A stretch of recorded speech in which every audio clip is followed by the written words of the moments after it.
ಭಾರತಕ್ಕೆ ಮೂವರು ಶತ್ರುಗಳು, ಒಂದು ಗಡಿ, ಇಬ್ಬರು ಶತ್ರುಗಳು. ಭಾರತದ ವಿರುದ್ಧ ಚೀನಾಕ್ಕೆ ಲೈವ್ ಲ್ಯಾಬ್ ಆಗ್ತಾ ಇದೆ ಪಾಕಿಸ್ತಾನ. ತನ್ನ ಶಸ್ತ್ರಾಸ್ತ್ರ ವ್ಯವಸ್ಥೆಯನ್ನು, ವೆಪನ್ ಸಿಸ್ಟಮ್ ಅದನ್ನು ಭಾರತದ ವಿರುದ್ಧ ಪಾಕಿಸ್ತಾನದ ಮುಖಾಂತರ ಚೀನಾ ಪ್ರಯೋಗ ನಡೆಸ್ತಾ ಇದೆ. ಲ್ಯಾಬ್ 5 ವರ್ಷಗಳಲ್ಲಿ ಪಾಕಿಸ್ತಾನದ 80% ಶಸ್ತ್ರಾಸ್ತ್ರಗಳನ್ನು ಚೀನಾದಿಂದಲೇ ಪೂರೈಕೆ ಮಾಡಲಾಗಿದೆ. ಕದನ ವಿರಾಮ ಮಾತುಕತೆ ಆಪರೇಷನ್ ಸಿಂಧೂರ ಟೈಮಲ್ಲಿ, ಆ ಕದನ ವಿರಾಮಕ್ಕೂ ಮೊದಲು ಡಿಜಿಎಂಗಳು, ಮಿಲಿಟರಿ ಕಾರ್ಯಾಚರಣೆಗಳ ಮುಖ್ಯಸ್ಥರು, ಎರಡೂ ಕಡೆಯವರು, ಭಾರತ ಮತ್ತು ಪಾಕಿಸ್ತಾನ ಎರಡೂ ಕಡೆಯವರ ಜೊತೆಗೆ ಮಾತುಕತೆ ಆಗ್ತಾ ಇದ್ದಂತಹ ಸಂದರ್ಭದಲ್ಲಿ ಚೀನಾ ಪಾಕಿಸ್ತಾನಕ್ಕೆ ಭಾರತದ ಸೇನೆಗಳ ಮೂವ್ಮೆಂಟ್ನ ಬಗ್ಗೆ ಲೈವ್ ಅಪ್ಡೇಟ್ ಅನ್ನು ಕೊಡ್ತಾ ಇತ್ತಂತೆ. ಇದನ್ನ ಯಾರೋ ಹೇಳಿದ್ದಲ್ಲ, ಭಾರತದ ಸೇನೆಯ ಪ್ರಮುಖ ಅಧಿಕಾರಿ, deputy chief of army staff lieutenant general Rahul R Singh ಇವರು ಕೊಟ್ಟಿರುವಂತಹ ಸ್ಟೇಟ್ಮೆಂಟು. ಕೈಗಾರಿಕೋದ್ಯಮಿಗಳ ಸಮ್ಮೇಳನದಲ್ಲಿ deputy chief of army staff lieutenant general Rahul R Singh ಕೊಟ್ಟಿರುವಂತಹ ಸ್ಟೇಟ್ಮೆಂಟ್ ಇದು. ಭಾರತ ಸಿದ್ಧ ಆಗಬೇಕು ಅಂತೇಳಿ, ಭಾರತ ಸಿದ್ಧ ಆಗಬೇಕು. ಆಪರೇಷನ್ ಸಿಂಧೂರದ ಸಂದರ್ಭದಲ್ಲಿ ನಾವು ಕೆಲವೊಂದು ಪಾಠಗಳನ್ನು ಕಲಿಬೇಕಾಗತ್ತೆ. ಒಂದೇ ಗಡಿ, ಆದರೆ 2 ಅಪಾಯಗಳಿದ್ದಾವೆ. ಯಾವುದು ಅಂತ ಹೇಳಿದ್ರೆ ಚೀನಾ ಮತ್ತು ಪಾಕಿಸ್ತಾನ ಫ್ರಂಟ್ ಫೇಸ್, ಮುಖವಾಡ ಅಷ್ಟೇ. ಆದರೆ ಚೀನಾ ಪಾಕಿಸ್ತಾನಕ್ಕೆ ಎಲ್ಲಾ ರೀತಿಯಾದಂತಹ ನೆರವನ್ನು ಕೊಡ್ತಾ ಇದೆ. ಅದರಲ್ಲಿ ಅಚ್ಚರಿ ಏನೂ ಇಲ್ಲ. ಕಳೆದ 5 ವರ್ಷಗಳಲ್ಲಿ ಪಾಕಿಸ್ತಾನದ ಮಿಲಿಟರಿ ಇಕ್ವಿಪ್ಮೆಂಟ್ಸ್, ಮಿಲಿಟರಿ ಶಸ್ತ್ರಾಸ್ತ್ರಗಳ ಲೆಕ್ಕಾಚಾರಗಳನ್ನು ನಾವು ತೆಗೆದು ನೋಡಿದ್ರೆ 81% ಮಿಲಿಟರಿ ಹಾರ್ಡ್ವೇರ್, ಪಾಕಿಸ್ತಾನದ ಬಳಿ ಏನು ಮಿಲಿಟರಿ ಹಾರ್ಡ್ವೇರ್ ಇವಾಗಿದೆ ಅವೆಲ್ಲವೂ ಕೂಡ ಚೀನಾದಿಂದ ಹೋಗಿರುವಂಥದ್ದು. ಇದರಲ್ಲಿ ಅಚ್ಚರಿ ಏನೂ ಇಲ್ಲ. ಚೀನಾಕ್ಕೆ ಪಾಕಿಸ್ತಾನ ಲೈವ್ ಲ್ಯಾಬ್, ಪ್ರಯೋಗಶಾಲೆಯಾಗಿದೆ. ಚೀನಾಕ್ಕೆ ಪಾಕಿಸ್ತಾನ ಪ್ರಯೋಗಶಾಲೆಯಾಗಿದೆ. ಚೀನಾ ತನ್ನ ಬಳಿ ಇರ್ತಕ್ಕಂಥ ಯಾವೆಲ್ಲ ವೆಪನ್ಸ್, ಶಸ್ತ್ರಾಸ್ತ್ರಗಳೇನಿದ್ದಾವೆ ಅವುಗಳನ್ನು ಭಾರತದ ವಿರುದ್ಧ ಬಳಸಿಕೊಳ್ಳಲಿಕ್ಕೆ ಅವುಗಳು ಎಷ್ಟು ಸಮರ್ಥ, ಭಾರತದ ವೆಪನ್ ಸಿಸ್ಟಮ್ಗೂ ನಮಗೂ ಏನು ವ್ಯತ್ಯಾಸ ಇದೆ, ಯಾವುದು ಬಲಿಷ್ಠ ಯಾವುದು ಸಮರ್ಥ ಅಂತೇಳಿ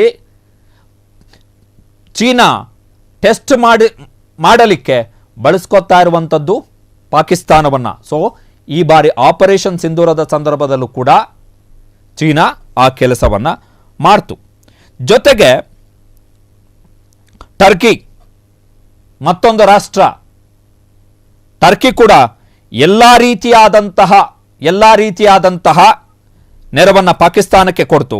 ಡಿಜಿಎಂ ಲೆವೆಲ್ ಅಂದರೆ ಕದನ ವಿರಾಮಕ್ಕೂ ಮೊದಲು ನಡೆದಂತಹ ಮಾತುಕತೆಯ ಸಂದರ್ಭದಲ್ಲಿ, ಪಾಕಿಸ್ತಾನ ಮತ್ತು ಭಾರತದ ಸೇನಾಧಿಕಾರಿಗಳ ನಡುವೆ ನಡೆದಂತಹ ಮಾತುಕತೆಯ ಸಂದರ್ಭದಲ್ಲಿ Pakistan had the live updates. ನಮ್ಮ ವೆಕ್ಟರ್ಗಳು, ನಮ್ಮ ಸೇನಾ ನೆಲೆಗಳು ಅಥವಾ ಸೇನಾ ಚಲನವಲನದ ಬಗ್ಗೆ ಪಾಕಿಸ್ತಾನಕ್ಕೆ ಚೀನಾದಿಂದ ಲೈವ್ ಅಪ್ಡೇಟ್ ಸಿಗ್ತಾ ಇತ್ತು. ಹೀಗಾಗಿ V need a robust air defence system ನಮಗೆ ಬೇಕು ಅಂತೇಳಿ ಭಾರತದ ಸೇನಾಧಿಕಾರಿ ತಮ್ಮ ಅಭಿಪ್ರಾಯವನ್ನು ವ್ಯಕ್ತಪಡಿಸಿದ್ದಾರೆ. ಮಾಹಿತಿಗಳ ಪ್ರಕಾರ, ಕೆಲವೊಂದಿಷ್ಟು ದತ್ತಾಂಶಗಳ ಪ್ರಕಾರ, Stockholm international piece research institute ಇದರ ದತ್ತಾಂಶದ ಪ್ರಕಾರ ಚೀನಾ 2015ರಿಂದ ಇಲ್ಲಿಯವರೆಗೆ $8.2 ಬಿಲಿಯನ್ ಅಮೆರಿಕನ್ ಡಾಲರ್ ಮೊತ್ತದ ಶಸ್ತ್ರಾಸ್ತ್ರಗಳನ್ನು ಪಾಕಿಸ್ತಾನಕ್ಕೆ ಮಾರಾಟ ಮಾಡಿದೆ. 2020ರಿಂದ 2024 ಅವಧಿಯಲ್ಲಿ, ಕೇವಲ 4 ವರ್ಷಗಳ ಅವಧಿಯಲ್ಲಿ ಚೀನಾ ವಿಶ್ವದ 4ನೇ ಅತ್ಯಂತ ದೊಡ್ಡ, ಕೇವಲ 4 ವರ್ಷಗಳ ಅವಧಿಯಲ್ಲಿ ಚೀನಾ ವಿಶ್ವದ 4ನೇ ಅತ್ಯಂತ ದೊಡ್ಡ ಶಸ್ತ್ರಾಸ್ತ್ರ ಮಾರಾಟಗಾರ ದೇಶವಾಗಿ ಬದಲಾಗಿದೆ.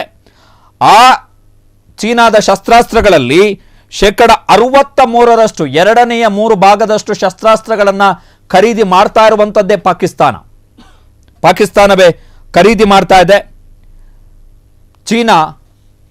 ಚೀನಾದ ಶಸ್ತ್ರಾಸ್ತ್ರಗಳಿಗೆ ಪಾಕಿಸ್ತಾನವೇ ವಿಶ್ವದಲ್ಲಿ ಅತ್ಯಂತ ದೊಡ್ಡ ಮಾರುಕಟ್ಟೆಯಾಗಿದೆ. ಅಷ್ಟೇ ಅಲ್ಲ, ಪಾಕಿಸ್ತಾನದ ಯುದ್ಧ ವಿಮಾನ ವ್ಯವಸ್ಥೆ ಏನಿದೆ ಅದರಲ್ಲಿ ಚೀನಾದ JF-17 ಥಂಡರ್,